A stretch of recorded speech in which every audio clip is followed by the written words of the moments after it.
resurrected and liberated from the comatose state of spiritual and cultural illiteracy. Now, in this previous slide, I said people are living in an era in which people are exercising their God-given right of the freedom to think.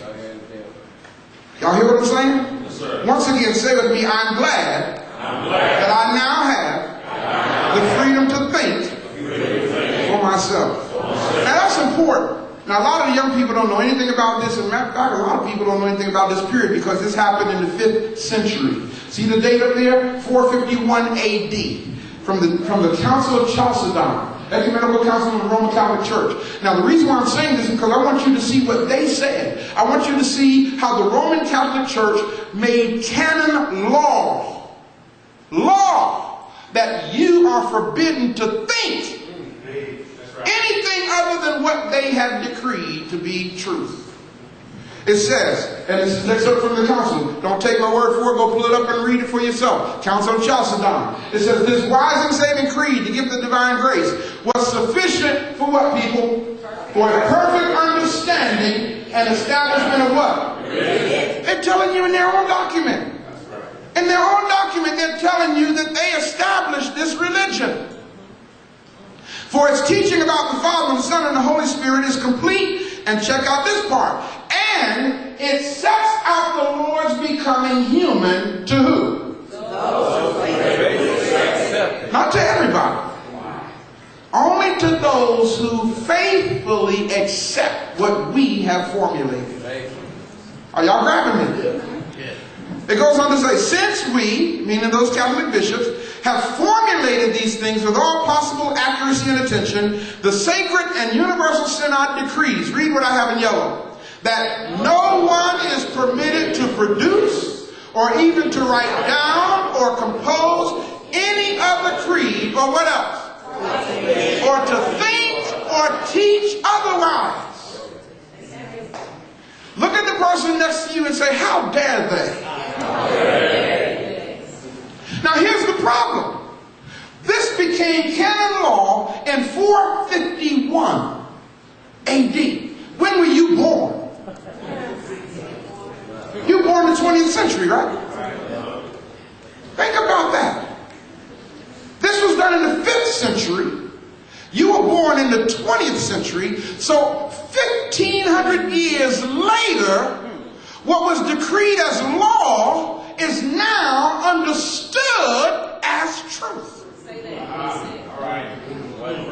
Okay, and we're born into a lie that was established in the 5th century, and we think it's the truth. And then it goes on to say, as for those who dare either to compose another creed, or even to promulgate or teach or hand down another creed, for those who, check this out now, it says, for those who wish to convert to a recognition of the truth, from Hellenism or Judaism or from any kind of heresy at all. It's actually saying if anybody wants to help get people to the truth, if they be bishops or clerics, the bishops are to be deposed from the episcopacy, and the clerics from the clergy. If they be monks or lay folk, they are to be anathematized. Now, the Roman Catholic Church, that's not a good thing. That's not a good thing at all, y'all. Okay? And what's really deep about it is the Roman Catholic Church literally shaped the paradigm for religion. Okay? All of the biblical characters that we think and talk about, okay, literally came to us from the Roman Catholic Church. For 1,683 years. How many years did I just say? 1,683. Look at somebody and say, that's a long time. That's a long time. For 1,683 years, people, especially our people, have been suffering from a psychological impairment called Christmas. In fact, to believe in Christmas is a form of mental illness. To believe in it is a form of mental illness. Now, why do I say 1,683 years? Because in 325 AD, I'm sorry, it should be 1,682 years. And 325 AD, the Nicene Council decreed that Christmas is to be celebrated on December 25th as the day of the birth of the Son of God. Okay? To believe in anything or anyone that, check this out now, this is deep. Just study this page for a moment. To believe in anything or anyone that has no historical or archaeological evidence of its existence, to the point of such a belief affecting one's behavior pattern or conduct, is a psychological impairment and is therefore, medically speaking, a form of mental illness. Now, there's this book that psychiatrists, that those in the mental health profession use. It's called the DSM, Diagnostic and Statistical Manual of Mental Disorders. Okay? And check this out, y'all. I'm not making this up.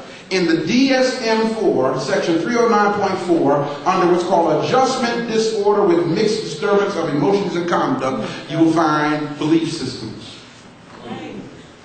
What that means is, if you believe in something that's not real, and you truly believe it to the point to where it affects your behavior and your conduct, you qualify for disability.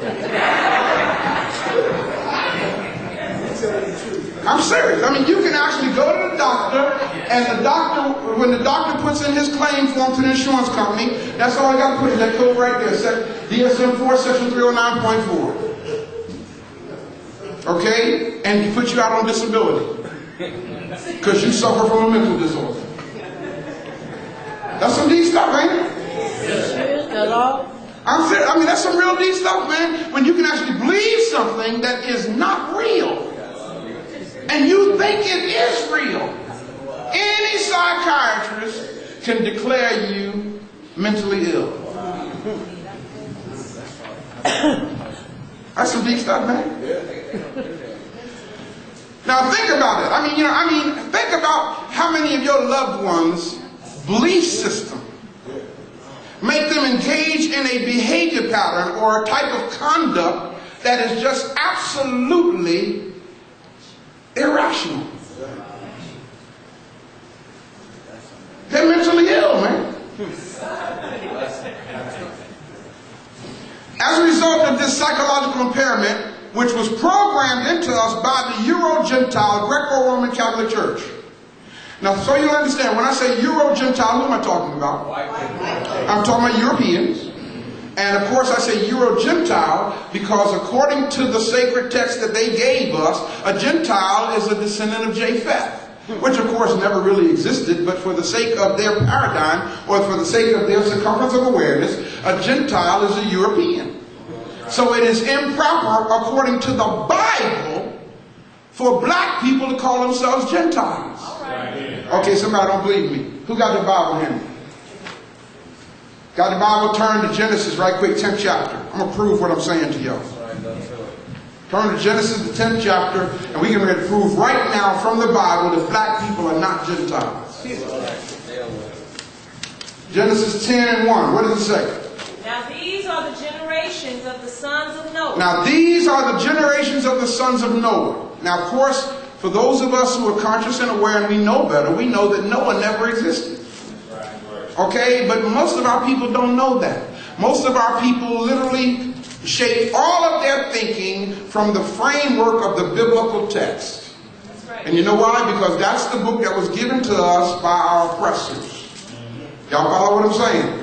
Okay, so let's deal with that from that perspective. Genesis 10 and 1, it said, these are the generations of the sons of Noah. And he named three boys. What are their names? Shem, Ham, and Japheth. Now, according to the biblical text, Shem is the so-called progenitor. Now, keep in mind, now, according to the biblical story, God destroyed the earth with a flood, right?